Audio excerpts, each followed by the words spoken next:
In today's video, I'm going to teach you how to filter data in Excel effectively. Filtering data is a crucial skill that can help streamline your workflow, especially when dealing with large data sets. So, let's dive into the process and make it as easy as possible. First things first, if you haven't already, open Excel and prepare your table. Make sure your data is organized in a way that's easy to read and manage. Now, when I'm talking about organizing your table, I mean making sure your columns have headers that indicate the type of data beneath them. Proper organization is essential as it makes the filtering process much smoother. Next, you want to focus on your headers.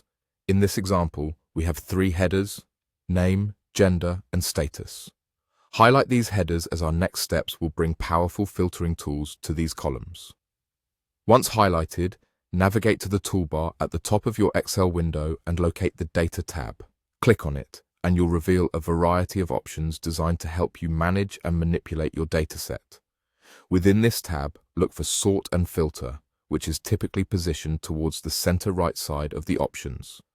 Click Filter here. You'll notice that small drop-down arrows have appeared next to each of your headers. These are your ticket to customizing how you view the data. It's all about focusing on what's most relevant to you at any given time. Now the fun part begins, actually filtering your data.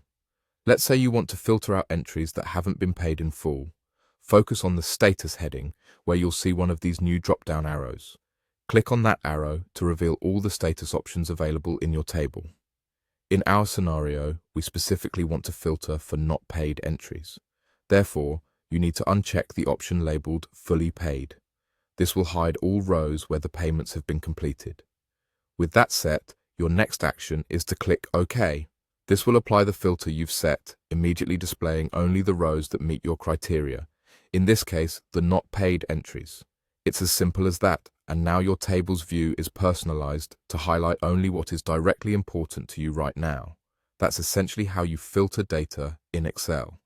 It's a straightforward yet powerful feature that enhances your ability to handle large amounts of information effortlessly. Once you've mastered filtering, you'll find managing and analyzing data becomes a significantly more efficient process, helping you make more informed decisions. You can continue exploring Excel's robust functionality from here, but now you're equipped with the foundational knowledge to do Excel at filtering. Thanks for watching and happy filtering.